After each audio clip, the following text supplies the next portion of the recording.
Price lord. ಯೇಸು ಕ್ರಿಸ್ತನ ಹೆಸರಿನಲ್ಲಿ ಜಯದ ವಾಕ್ಯ ಈ ಕಾರ್ಯಕ್ರಮಕ್ಕೆ ನಿಮ್ಮನ್ನು ನಾನು ಸ್ವಾಗತಿಸ್ತಾ ಇದ್ದೇನೆ. ಬನ್ನಿ, ಇವತ್ತಿನ ದಿನವು ಕರ್ತನಿಂದ ನೇಮಿಸಲ್ಪಟ್ಟಿದೆ. ಇದನ್ನು ಆನಂದ ಪಡೋಣ, ಸಂತೋಷ ಪಡೋಣ. ಸಂತೋಷ ಆನಂದದೊಡನೆ ನಾವು ತಂದೆಯ ದೇವರನ್ನು ಆರಾಧಿಸುವ, ಘನಪಡಿಸುವ, ಮಹಿಮೆಪಡಿಸುವ. ಬನ್ನಿ, ಇವತ್ತು ನಾವು ದೇವರ ವಾಕ್ಯವನ್ನು ಧ್ಯಾನ ಮಾಡುವ ಮುಂಚೆ ನಾವು ಸ್ವಲ್ಪ ಹೊತ್ತು ಆರಾಧನೆಯಲ್ಲಿ ನಮ್ಮ ಸಮಯವನ್ನು ಸ್ಪೆಂಡ್ ಮಾಡುವ, ಮತ್ತೆ ನಾವು ದೇವರ ವಾಕ್ಯವನ್ನು ಧ್ಯಾನ ಮಾಡುವ.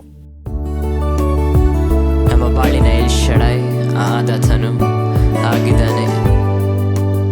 ಪರಿಹಾರಿ, ಅದ್ಭುತವನ್ನು ಮಾಡಿದ ದೇವರು ಆತನೇ ಆಗಿದ್ದಾನೆ. Thank you Jesus. Thank you father.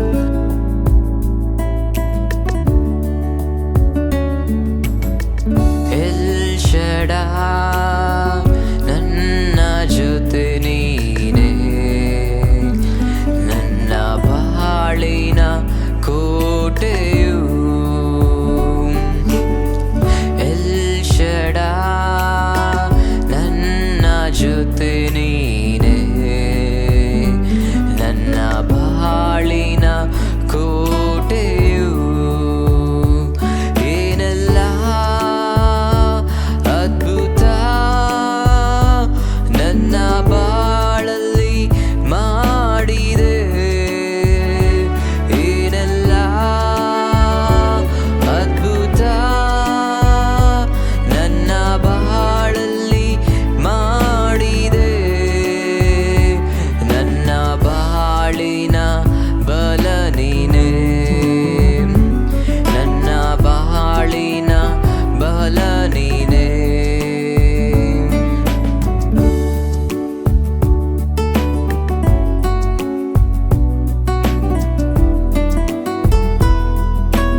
ದೇವರ ನಾಮಕ್ಕೆ ಸ್ತೋತ್ರವಾಗಲಿ. ಇವತ್ತು ನಾವು ಧ್ಯಾನಕ್ಕೆ ತೆಗೆದುಕೊಂಡಂತಹ ದೇವರ ವಾಕ್ಯದ ಭಾಗ ಯೆಶಾಯನ ಗ್ರಂಥ 11ನೇ ಅಧ್ಯಾಯ 1, 2, 3 ವಚನ, 2 ವಚನ ಓದುವ.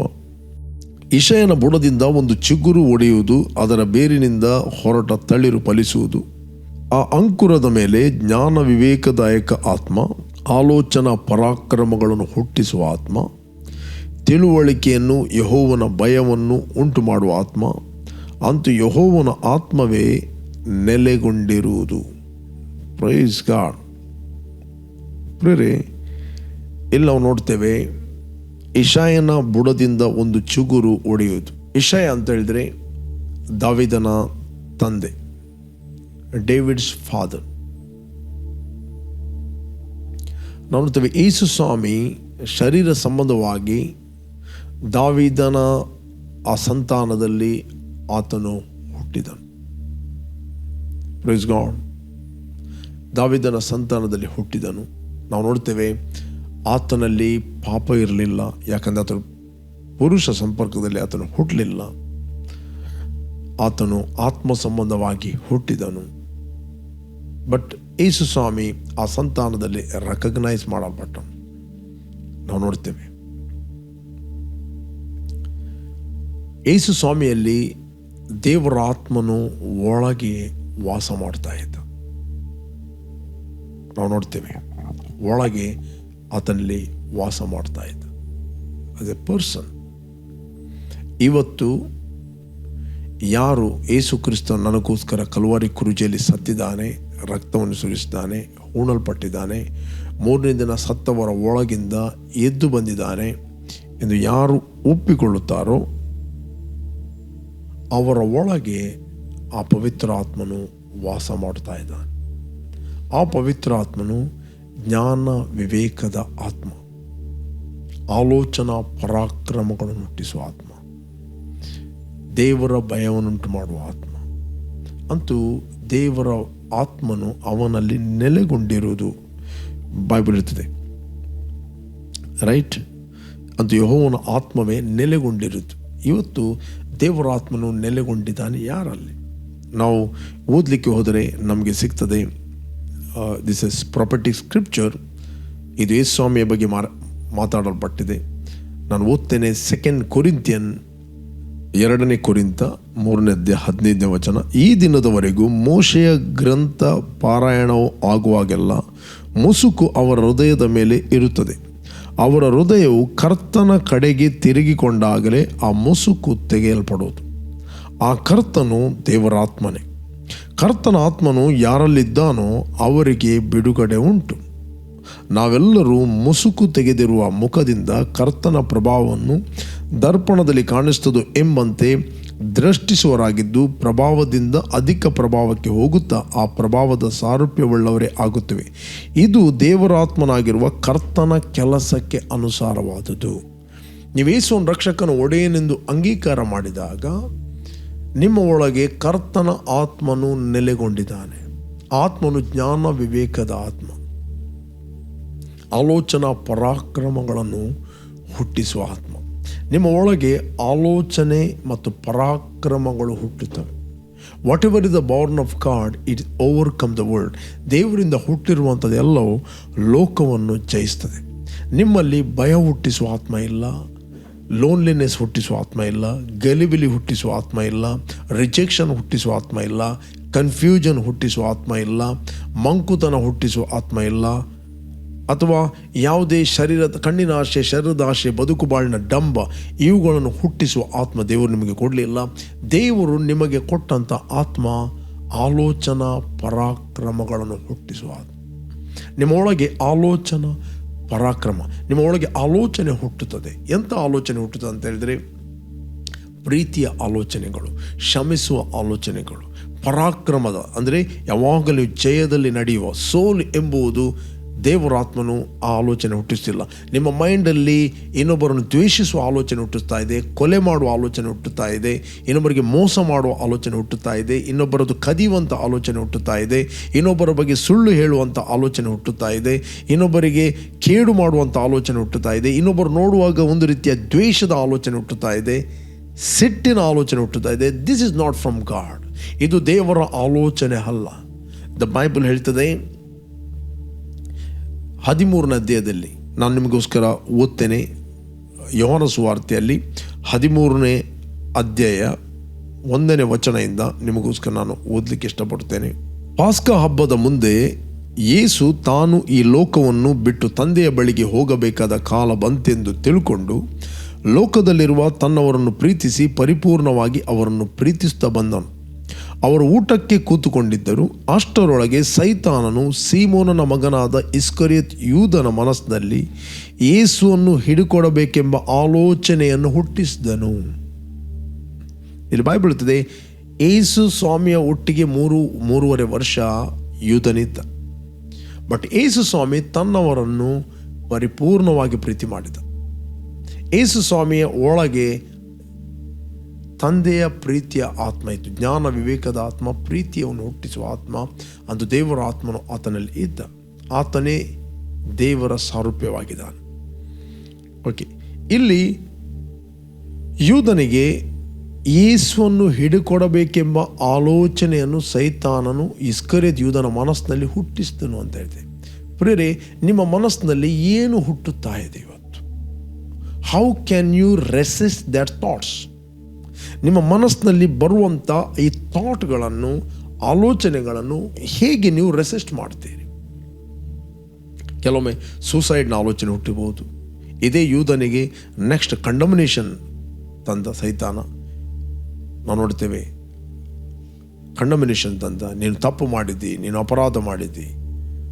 ಓಕೆ, ಯಾವ ಸೈತಾನ ಆತನನ್ನು ಯೇಸುವನ್ನು ಹಿಡಿಕೊಡಬೇಕೆಂಬ ಆಲೋಚನೆ ಹುಟ್ಟಿಸಿದನು, ಅದೇ ಸೈತಾನ ನೆಕ್ಸ್ಟ್ ಯೂದನಿಗೆ ಆತನು ಕಂಡಮಿನೇಷನ್, ಅಪರಾಧ ಪ್ರಜ್ಞೆ ಆತನು ಹುಟ್ಟಿಸಿದ. ಅದೇ ಸೈತಾನ ಕಂಡಮಿನೇಷನ್ ಹುಟ್ಟಿ ಪುನಃ ಇನ್ನೊಂದು ಆಲೋಚನೆ ಹುಟ್ಟಿಸಿದ, ನೀನು ಸಾಯಿ, ನೀನು ಸೂಸೈಡ್ ಮಾಡು. ಇವತ್ತು ಅನೇಕರು ಸೂಸೈಡ್ ಮಾಡುತ್ತಾರೆ. ಯಾಕೆ ಸೂಸೈಡ್ ಮಾಡ್ತಾರೆ? Suicide is a spirit. Suicide ಎಂಬುವಂಥದ್ದು, ಆತ್ಮಹತ್ಯೆ ಅಂತ ಹೇಳ್ತಾರೆ ಮಾಡುವಂಥದ್ದು, ಅದೊಂದು ದುರಾತ್ಮ. ಆ ದುರಾತ್ಮನು ಆಲೋಚನೆಯನ್ನು ಹುಟ್ಟಿಸ್ತಾನೆ. ಸಾಯುವಂಥ ಆಲೋಚನೆ, ಸೂಸೈಡ್ ಮಾಡುವಂಥ ಆಲೋಚನೆ ನಿಮಗೆ ಹುಟ್ಟಿಸುವುದು ದೇವರಾತ್ಮ ಅಲ್ಲ. ದೇವರಾತ್ಮ ನಿಮ್ಮ ಒಳಗೆ ಇರುವುದಾದರೆ ಆತನ ಆಲೋಚನಾ ಪರಾಕ್ರಮಗಳ ಆಲೋಚನೆಯನ್ನು ನಿಮ್ಮ ಒಳಗೆ ಆತನು ಹುಟ್ಟಿಸ್ತಾನೆ. ಆಲೋಚನಾ ಪರಾಕ್ರಮಗಳು ಹುಟ್ಟಿಸುವ ಆಲೋಚನೆ. ನಿಮ್ಗೆ ಯಾವಾಗಲೂ ದೇವರ ಮೇಲೆ ಕಾನ್ಫಿಡೆನ್ಸ್ ಇರ್ತದೆ. ಯಾಕೆ ಒಬ್ಬ ವ್ಯಕ್ತಿ ಸೂಸೈಡ್ ಮಾಡ್ತಾನೆ? ಮೇ ಬಿ ಆತನು ಬಿಲೀವರ್ ಆಗಿರ್ಬೋದು, ಸೇವೆಯಲ್ಲಿ ಉಪಯೋಗಿಸಲ್ಪಟ್ಟಿರ್ಬೋದು, ಅಥವಾ ಯಾರೇ ಆಗಿರ್ಬೋದು. Why? He was not trusting God. He is not trusting God. ಆತನು ದೇವರ ಮೇಲೆ ನಂಬಿಕೆ ಇಡದ ಕಾರಣ ಆತನು ಸೂಸೈಡ್ ಮಾಡ್ತಾನೆ. ದೇವರ ಮೇಲೆ ನಂಬಿಕೆ ಇಟ್ಟಾಗ ಅವನ ಒಳಗಿಂದ ಆಲೋಚನಾ ಪರಾಕ್ರಮಗಳು ಹುಟ್ಟುತ್ತವೆ ಹೊರತು ಸೂಸೈಡ್ ಆಲೋಚನೆಗಳು ಹುಟ್ಟುವುದಿಲ್ಲ. You can reject suicide spirit. You can reject the spirit of fear. ಕೆಲವರಿಗೆ ಭಯದ ಆಲೋಚನೆಗಳು ಹುಟ್ಟುತ್ತವೆ. ಬೆಳಿಗ್ಗೆ ಸಂಜೆ 7 ಗಂಟೆ ಆಗುವಾಗ ಹೇಳ್ತಾರೆ, ನನಗೊಂದು ರೀತಿಯ ಮನೆಗೆ ಹೋಗುವಾಗ ನಮೂನೆ ಏನೇನೋ ಹುಟ್ಟುತ್ತದೆ. ಸಂಜೆ ಆಗುವಾಗ ನನಗೆ ಏನೇನೋ ಒಂದು ರೀತಿಯ ಭಯ ಆಗ್ತದೆ, ಏನೇನೋ ಬೇಡ ಅಂತ ಆಗ್ತದೆ.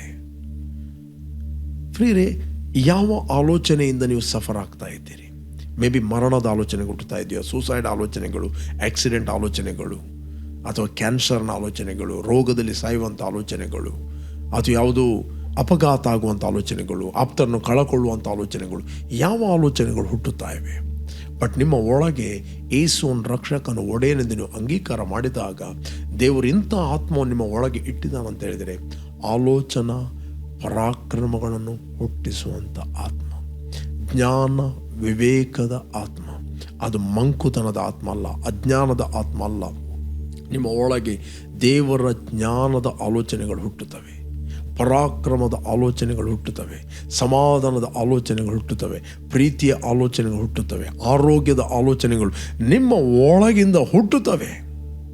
ನಿಮ್ಮ ಒಳಗಿಂದ ಹುಟ್ಟುತ್ತದೆ. ಒಂದು ವೇಳೆ ನಿಮ್ಮಲ್ಲಿ ಅನ್ಯ ಭಾಷೆ ವರವಿದ್ದರೆ ಅನ್ಯ ಭಾಷೆಯಲ್ಲಿ ಮಾತಾಡ್ರಿ. You are going to stir your spirit.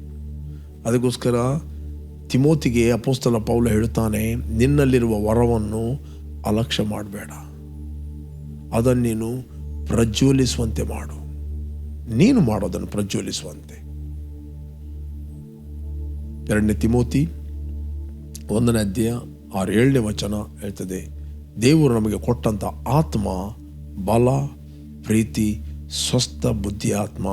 ಅದು ಹೇಡಿತನದ ಆತ್ಮ ಅಲ್ಲ, ಅದು ಭಯದ ಆತ್ಮ ಅಲ್ಲ, ಅದು ಭಯವನ್ನು ಹುಟ್ಟಿಸುವ ಆತ್ಮ ಅಲ್ಲ, ದ್ವೇಷವನ್ನು ಹುಟ್ಟಿಸುವ ಆತ್ಮ ಅಲ್ಲ.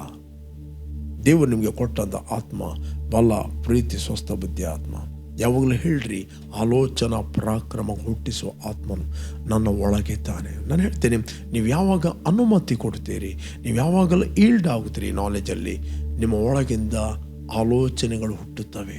ಪ್ರೀತಿಯ ಆಲೋಚನೆಗಳು, ಕ್ಷಮಿಸುವಂಥ ಆಲೋಚನೆಗಳು, ಕರುಣಿಸುವಂಥ ಆಲೋಚನೆಗಳು, ಕೊಡುವಂಥ ಆಲೋಚನೆಗಳು, ರೈಟ್, ಇನ್ನೊಬ್ಬರಿಗೆ ಸಹಾಯ ಮಾಡುವಂಥ ಆಲೋಚನೆಗಳು, ಉತ್ತಮವಾದ ಜ್ಞಾನ ವಿವೇಕದ ಆಲೋಚನೆಗಳು ನಿಮಗೆ ಬರುತ್ತದೆ. ನಿಮ್ಮ ಫ್ಯೂಚರ್ಗೆ ಬೇಕಾದ ಆಲೋಚನೆಗಳು ದೇವರು ಕೊಡುತ್ತಾನೆ. ಓಕೆ, ಹೇಗೆ ಪ್ರಾರ್ಥನೆ ಮಾಡಬೇಕೆಂಬ ಆಲೋಚನೆಗಳು ನಿಮ್ಮ ಒಳಗೆ ಹುಟ್ಟುತ್ತದೆ. ಬೈಬಲ್ ಹೇಳ್ತದೆ, ದೇವರು ತನ್ನ ಸೂಚಿತವನ್ನು ನೆರವೇರಿಸಬೇಕೆಂದು ನಿಮ್ಮಲ್ಲಿ ಉದ್ದೇಶವನ್ನು, ಪ್ರಯತ್ನವನ್ನು ಉಂಟು ಮಾಡುತ್ತಾನೆ. ದೇವರು ನಿಮ್ಮಲ್ಲಿ ಆ ಆಲೋಚನೆಗಳನ್ನು ಹುಟ್ಟಿಸ್ತಾನೆ. ದೇವರ ಆಲೋಚನೆಗಳು ನಿಮ್ಮ ಆಲೋಚನೆಗಳಾಗುತ್ತೆ, ದೇವರ ಉದ್ದೇಶಗಳು ನಿಮ್ಮ ಉದ್ದೇಶಗಳಾಗುತ್ತೆ, ದೇವರ ಪರ್ಪಸ್ ಅದು ನಿಮ್ಮ ಪರ್ಪಸ್ ಆಗ್ತದೆ, ದೇವರ ಫೀಲಿಂಗ್ಗಳು ನಿಮ್ಮ ಫೀಲಿಂಗ್ ಆಗ್ತದೆ, ದೇವರ ಸಂತೋಷ ಅದು ನಿಮ್ಮ ಸಂತೋಷ, ನಿಮ್ಮ ಇಮೋಷನ್ಗಳಲ್ಲಿ ನೀವು ಫೀಲ್ ಮಾಡ್ತೀರಿ. You can feel his thoughts. Praise God. ಭಯ ಅಂದರೆ ಏನು? ಸೈತಾನನೊಟ್ಟಿಗೆ ನೀವು ಇನ್ವಾಲ್ವ್ ಆಗುವಂಥದ್ದು. ಅವನ ಫಿಯರ್ ಅದು ನಿಮ್ಮ ಫಿಯರ್ ಆಗ್ತದೆ, ಅವನ ಭಯ ಅದು ನಿಮ್ಮ ಭಯ ಆಗ್ತದೆ, ಅವನ ಹೇಟ್ರೇಡ್ ಅದು ನಿಮ್ಮ ಹೇಟ್ರೇಡ್ ಆಗ್ತದೆ, ಅವನ ಫೀಲಿಂಗ್, ರಿಜೆಕ್ಷನ್ ಫೀಲಿಂಗ್ ಅದು ನಿಮ್ಮ ಫೀಲಿಂಗ್ ಆಗ್ತದೆ. ನೀವು ಯಾವಾಗಲೂ ಇದನ್ನು ಮೆಡಿಟೇಟ್ ಮಾಡ್ತಾ ಇರುವುದಾದರೆ. ಬಟ್ ಯಾವಾಗ ಒಳಗಿಂದ ಪವಿತ್ರಾತ್ಮನ ಕೆಲಸ ಮಾಡ್ತಾನೆ, ಹೊರಗಿಂದ ಸೈತಾನ ಕೆಲಸ ಮಾಡ್ತಾನೆ. ಅದಕ್ಕೆ ಬೈಬಲ್ ಹೇಳ್ತಿದೆ, ನೀವಂತೂ ದೇವರಿಂದ ಹುಟ್ಟಿದವರು, ನಿಮ್ಮಲ್ಲಿ ಇರುವವನು ಲೋಕದಲ್ಲಿ ಇರುವವನಿಗಿಂತ ಹೆಚ್ಚಿನವನು. ಆದ್ದರಿಂದ ಆ ಸುಳ್ಳು ಪ್ರವಾದಿಗಳನ್ನು ಜಯಿಸ್ತೀರಿ. ಅವರು ಲೋಕ ಪ್ರೇರಿತರಾಗಿ ಮಾತಾಡುತ್ತಾರೆ, ಲೋಕವು ಅವರ ಮಾತನ್ನು ಕೇಳ್ತದೆ. ನಾವು ಆತ್ಮ ಪ್ರೇರಿತರಾಗಿ ಮಾತಾಡುವವರು, ನಾವು ಲೋಕ ಪ್ರೇರಿತರಾಗಿ ಮಾತಾಡುವವರಲ್ಲ. ನಾವು ಏನು ನೋಡ್ತೇವೆ, ಏನು ಕೇಳ್ತೇವೆ, ಏನು ಅನಿಸ್ತದೆ, ಏನು ಫೀಲ್ ಮಾಡ್ತೇವೆ ಅದನ್ನು ಮಾತಾಡುವವರಲ್ಲ. ದೇವರ ಆತ್ಮ ಇದ್ದವನು ಅವನು ಸುಮ್ಮನೆ ಮಾತಾಡೋದಿಲ್ಲ. ಇಲ್ಲಿ ನಾನು ಯೆಶಾಯನ ಗ್ರಂಥದಲ್ಲಿ ನಿಮಗೋಸ್ಕರ ಪುನಃ ನಾನು ಓದ್ತೇನೆ. I will read for you. ಯೆಶಾಯನ ಬುಡದಿಂದ ಒಂದು ಚುಗುರು ಒಡೆಯುವುದು, ಅದರ ಬೇರಿಂದ ಹೊರಟ ತಳಿರು ಫಲಿಸುವುದು. ಆ ಅಂಕುರದ ಮೇಲೆ ಜ್ಞಾನ ವಿವೇಕದ ಆತ್ಮ, ಆಲೋಚನಾ ಪರಾಕ್ರಮಗಳನ್ನು ಹುಟ್ಟಿಸುವ ಆತ್ಮ, ತಿಳುವಳಿಕೆಯನ್ನು, ಯೆಹೋವನ ಭಯವನ್ನು ಉಂಟು ಮಾಡುವ ಆತ್ಮ. ಅಂತೂ ಯೆಹೋವನ ಆತ್ಮವೇ ನೆಲೆಗೊಂಡಿರುವುದು. ಯೆಹೋವನ ಭಯವು ಅವನಿಗೆ ಪರಿಮಳಿಸುವುದು.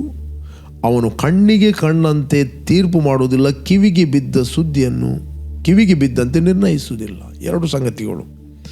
ಅವನು ಕಣ್ಣಿಗೆ ಕಣ್ಣಂತೆ ಮಾತಾಡುವುದಿಲ್ಲ. Don't speak. ನೀವು ದೇವರ ಆತ್ಮ ಇದ್ದವರು ಪರಿಸ್ಥಿತಿಗಳ ಬಗ್ಗೆ ಮಾತಾಡಬೇಡ್ರಿ, ಬೆಟ್ಟಗಳ ಬಗ್ಗೆ ಮಾತಾಡಬೇಡ್ರಿ, ಪರಿಸ್ಥಿತಿಗಳ ಮುಂದೆ ಕೂತ್ಕೊಂಡು ಕೂಗಬೇಡ್ರಿ, ಪರಿಸ್ಥಿತಿಗಳನ್ನು ಇಗ್ನೋರ್ಸ್ ಮಾಡಬೇಡ್ರಿ. ಪರಿಸ್ಥಿತಿಗಳಿಗೆ ಮಾತಾಡ್ರಿ. ಏನು ಮಾತಾಡ್ರಿ? ನಾನು ದೇವರಿಂದ ಹುಟ್ಟಿದವನು, ನನ್ನಲ್ಲಿರುವ ಆರೋಗ್ಯವು, ನನ್ನಲ್ಲಿರುವ ಸಮಾಧಾನವು ಲೋಕದಲ್ಲಿರುವ ಎಲ್ಲ ದುರಾತ್ಮಗಳಿಗಿಂತ ಹೆಚ್ಚಿನದಾಗಿದೆ. ಮಾತಾಡ್ರಿ, ದೇವರ ವಾಕ್ಯವನ್ನು ಮಾತಾಡಿ. ಕಣ್ಣಿಗೆ ಕಣ್ಣದ್ದು ಮಾತಾಡಬೇಡಿ, ನಿಮ್ಮ ಫೀಲಿಂಗ್ಗಳನ್ನು ಮಾತಾಡಬೇಡಿ. ಕಿವಿಗೆ ಏನೋ ಒಂದು ಬೀಳ್ತಾ ಇದೆ ಸುದ್ದಿ, ಅದನ್ನು ಮಾತಾಡಬೇಡ್ರಿ. ಯಾವ ಮಾತು ಅದು ಗಾಳಿಯಲ್ಲಿರ್ತದೆ, ಅದಕ್ಕೆ ನೆಲೆ ಇಲ್ಲ. ಯಾವಾಗ ನೀವು ಕೇಳಿ ಅದನ್ನು ಅಕ್ಸೆಪ್ಟ್ ಮಾಡ್ತೀರಿ, ಇಟ್ ವಿಲ್ ಹೋಲ್ಡ್ ಯು. ಕಿವಿಗೆ ಬಿದ್ದ ಸುದ್ದಿಯನ್ನು ಯಾವಾಗ ನೀನು ತೆಗೆದುಕೊಳ್ತಿ, ನಿರ್ಣಯಿಸ್ತಿ, it will control you. Remote control ಹೇಗೆ ಕಂಟ್ರೋಲ್ ಆಗಿರ್ತದೆ ಒಂದು ಟಿವಿ, ಒಂದು ವಸ್ತು, ಅದೇ ರೀತಿ ಆ ಮಾತುಗಳಿಂದ ಸೈತಾನ ನಿಮ್ಮನ್ನು ಕಂಟ್ರೋಲ್ ಮಾಡ್ತಾನೆ. ರೈಟ್? ಅದಕ್ಕೋಸ್ಕರ ಎಲ್ಲ ಯೂಟ್ಯೂಬಲ್ಲಿ ಅದರಲ್ಲಿ ನೆಗೆಟಿವ್ ನ್ಯೂಸ್ಗಳನ್ನು, ನೆಗೆಟಿವ್ ವಾರ್ತೆಗಳನ್ನು ನಾವು ಕೇಳುವುದಲ್ಲ. ಸೈತಾನು ತನ್ನ ಸುಳ್ಳುಗಳನ್ನು ಮಾಧ್ಯಮದ ಮೂಲಕ, ಜನರ ಮೂಲಕ, ಫ್ರೆಂಡ್ಸ್ಗಳ ಮೂಲಕ ಆತನು ತಂದು ಬಿತ್ತುತ್ತಾ ಇರ್ತಾನೆ. ನೀವು ಕೇಳಿದಾಗ, ಅದು ನಿರ್ಣಯಿಸಿದಾಗ ಇಮ್ಮಿಡಿಯೇಟ್ಲಿ ನಿಮ್ಮನ್ನು ಅದು ಹೋಲ್ಡ್ ಮಾಡ್ತದೆ. ಅದಕ್ಕೋಸ್ಕರ ಬೈಬಲ್ ಹೇಳ್ತದೆ, ಲೋಕವೆಲ್ಲವೂ ಕೆಡುಕನ ವಶದಲ್ಲಿದ್ದರೂ ನಾವು ಆತನ ವಶದಲ್ಲಿ ಇಲ್ಲ. ಇಡೀ ಲೋಕ ಕೆಡುಕನ ವಶದಲ್ಲಿದೆ, ಕೆಡುಕನ ಕಂಟ್ರೋಲಲ್ಲಿದೆ. ನಾವು ಆತನ ಕಂಟ್ರೋಲಲ್ಲಿ ಇಲ್ಲ. ದೇವರ ಮಗನು ಬಂದು ನಮಗೆ ಸತ್ಯವಾಗಿರುವ ಆತನು ತಿಳಿಯುವಂತೆ ವಿವೇಕವನ್ನು, ಅಂಡರ್ಸ್ಟ್ಯಾಂಡಿಂಗನ್ನು, ಪ್ರಕಟಣೆಯನ್ನು ಕೊಟ್ಟಿದ್ದಾನೆ. ಪ್ರೇರೆ ಆಲೋಚನಾ ಪರಾಕ್ರಮ ಹುಟ್ಟಿಸುವ ಆತ್ಮ ನಿಮ್ಮಲ್ಲಿದ್ದಾನೆ. ಯಾವಾಗಲೂ ಹೇಳ್ರಿ, ಆಲೋಚನಾ ಪರಾಕ್ರಮ ಹುಟ್ಟಿಸುವ ಆತ್ಮ ನನ್ನಲ್ಲಿದೆ, ಜ್ಞಾನ ವಿವೇಕದ ಆತ್ಮವು ನನ್ನಲ್ಲಿದ್ದಾನೆ. ನಾನು ಕಣ್ಣಿಗೆ ಕಣ್ಣಂತೆ ತೀರ್ಪು ಮಾಡೋದಿಲ್ಲ, ಕಿವಿಗೆ ಬಿದ್ದುದನ್ನು ನಿರ್ಣಯಿಸುತ್ತಿಲ್ಲ. ನಾನು ನ್ಯಾಯವಾಗಿ ನಾನು ಮಾತಾಡುವನಾಗಿದ್ದೇನೆ, ನಾನು ಆರೋಗ್ಯವನ್ನು ಮಾತಾಡುವನಾಗಿದೆ, ನಾನು ಜಯದಲ್ಲಿ ನಡೆಯುವನಾಗಿದ್ದೇನೆ, ನಾನು ಸಮೃದ್ಧಿಯಲ್ಲಿ ನಡೆಯುವನಾಗಿದ್ದೇನೆ, ನಾನು ಜಯಶಾಲಿಗಳಿಗಿಂತ ಜಯಶಾಲಿ ಆಗಿದ್ದೇನೆ. ಡಿಕ್ಲೇರ್ ಮಾಡಿರಿ. ಎವ್ರಿ ಟೈಮ್ ನೀವು ಡಿಕ್ಲೇರ್ ಮಾಡ್ತೀರಿ, ಆಲೋಚನಾ ಪರಾಕ್ರಮ ಹುಟ್ಟಿಸುವ ಸಂಗತಿಗಳು ನಿಮ್ಮ ಒಳಗಿಂದ ಉಕ್ಕುತ್ತವೆ.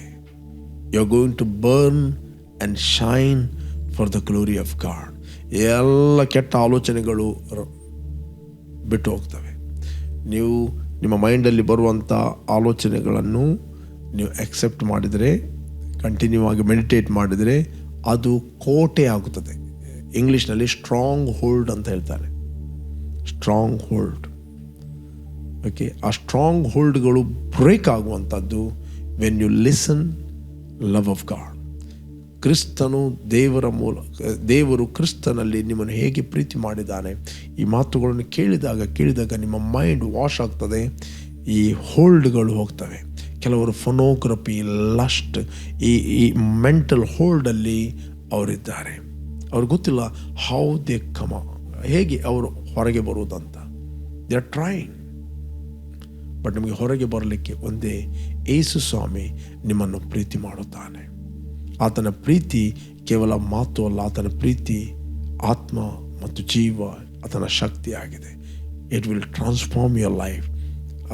ಆ ಪ್ರೀತಿ ನಿಮ್ಮನ್ನು ಬದಲಾಯಿಸ್ತದೆ. ಆದ್ದರಿಂದ ನೀವು ಯೇಸುವನ್ನು ಅಂಗೀಕಾರ ಮಾಡಿದಾಗ ನಿಮ್ಮ ಒಳಗೆ ಆಲೋಚನಾ ಪರಾಕ್ರಮ ಹುಟ್ಟಿಸುವ ಆತ್ಮ ವರವಾಗಿ ನಿಮಗೆ ಒದಗಿಸಲ್ಪಡುತ್ತಾನೆ. ಯೇಸು ಸಮಯದಲ್ಲಿ ಕಷ್ಟಪಡುವವರೇ, ಹೊರೆ ಹೊತ್ತವರೇ, ಭಾರ ಹೊತ್ತವರು ನನ್ನ ಬಳಿಗೆ ಬನ್ನಿರಿ, ನಾನು ನಿಮಗೆ ವಿಶ್ರಾಂತಿ ಕೊಡ್ತೇನೆ, ನನ್ನಿಂದ ಕಲಿಯಿರಿ. Learn from me.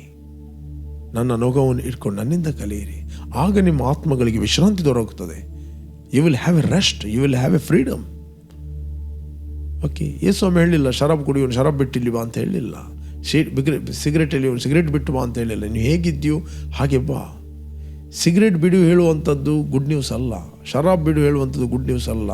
ನೀನು ಹೇಗಿದ್ದೀಯೋ ಹಾಗೆ ನಿನ್ನನ್ನು ಪ್ರೀತಿ ಮಾಡ್ತಾನೆ, ನಿನ್ನ ಜೀವಿತವನ್ನು ಬದಲಾಯಿಸ್ತಾನೆ ಅಂತ ಹೇಳುವಂಥದ್ದೇ ಗುಡ್ ನ್ಯೂಸ್.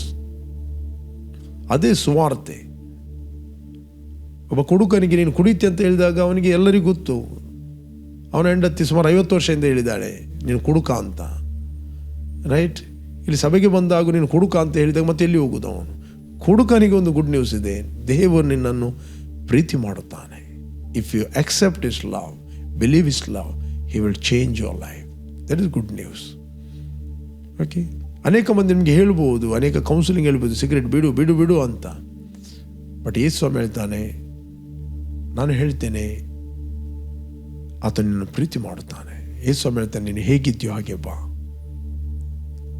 ನೀನು ಯೇಸುವನ್ನು ಹಿಡಿದರೆ ಅದು ತನ್ನಷ್ಟಿಗೆ ಬಿಟ್ಟು ಹೋಗ್ತದೆ. ನೀನು ಯೇಸುವನ್ನು ಹಿಡಿದರೆ ನಿನ್ನ ಅಡಿಕ್ಷನ್ಗಳು ತನ್ನಷ್ಟಿಗೆ ಮುರಿಯಲ್ಪಡುತ್ತವೆ. You will walk in freedom. ನೀನು ಸ್ವಾತಂತ್ರ್ಯದಲ್ಲಿ ನಡೆಯುತ್ತಿ, ಸ್ವಾತಂತ್ರ್ಯದಲ್ಲಿ ಜೀವಿಸ್ತಿ. ಪ್ರೇರೆ, ಒಂದು ವೇಳೆ ನೀವು ಟಿ ವಿಯಲ್ಲಿ, ಫೇಸ್ಬುಕ್, ಯೂಟ್ಯೂಬಲ್ಲಿ, ಯಾವ ಪ್ಲ್ಯಾಟ್ಫಾರ್ಮಲ್ಲಿ ನೀವು ವೀಕ್ಷಿಸ್ತಾ ಇದ್ದೀರಿ, ಒಂದು ವೇಳೆ ನೀವು ಯೇಸುವನ್ನು ರಕ್ಷಕರ ಒಡೆಯನೆಂದು ಅಂಗೀಕಾರ ಮಾಡದಿದ್ದರೆ ಇದು ನಿಮ್ಮ ಸಮಯ. ನೀವು ನಿಮ್ಮ ಹೃದಯದಲ್ಲಿ ಯೇಸುವನ್ನು ಕರೆಯಿರಿ. I will pray for you. ನಿಮಗೋಸ್ಕರ ಪ್ರಾರ್ಥನೆ ಮಾಡುತ್ತೇನೆ. Salvation is the greatest gift. ನೀವು ಯೇಸುವನ್ನು ನಂಬಿದಾಗ ನಿನಗೋಸ್ಕರ ಆತನು ಸತ್ತಿದ್ದಾನೆ, ಹೂಣಲ್ಪಟ್ಟಿದ್ದಾನೆ, ಪುನರುತ್ತನಾಗಿದ್ದಾನೆ. ಹೃದಯದಲ್ಲಿ ಒಪ್ಪಿಕೊಂಡರೆ ನೀವು ನಿತ್ಯ ಜೀವವನ್ನು ಹೊಂದುತ್ತೀರಿ, ನೀತಿ ಎಂಬ ವರವನ್ನು ಹೊಂದುತ್ತೀರಿ. ಮೂರನೇದು, ಪವಿತ್ರಾತ್ಮನ ವರವನ್ನು ಹೊಂದುತ್ತೀರಿ. ಅದೇ ಆಲೋಚನಾ ಪರಾಕ್ರಮ ಹುಟ್ಟಿಸುವ ಆತ್ಮ. ಒಂದು ವೇಳೆ ನೀವು ಆಲ್ರೆಡಿ ಯೇಸುವನ್ನು ಅಂಗೀಕಾರ ಮಾಡಿದ್ದೀರಿ, don't leave by your feelings. ನನ್ನವನಾಗಿರುವ ನೀತಿವಂತನು ನಂಬಿಕೆಯಲ್ಲೇ ಬದುಕುತ್ತಾನೆ. ಅವನು ಹಿಂತೆಗೆದರೆ ನನಗೆ ಅವನಲ್ಲಿ ಸಂತೋಷವಿಲ್ಲ. ನನ್ನವನಾಗಿರುವ ನೀತಿವಂತನು ಭಾವನೆಗಳಲ್ಲಿ, ಫೀಲಿಂಗ್ಗಳಲ್ಲಿ, ಇಮೋಷನಲ್ಲಿ, ಮೂಡಲ್ಲಿ ನಡೀತಾನೆ ಅಂತ ಹೇಳಿಲ್ಲ, ನಂಬಿಕೆಯಲ್ಲಿ ನಡೀತಾನೆ. ನಂಬಿಕೆ ಯಾವುದರ ಮೇಲೆ? ಕ್ರಿಸ್ತನಲ್ಲಿ ದೇವನಿಗೆ ಏನು ಮಾಡಿದ್ದಾನೆ, ಕ್ರಿಸ್ತನ ವಾಕ್ಯ. Okay, will pray for you.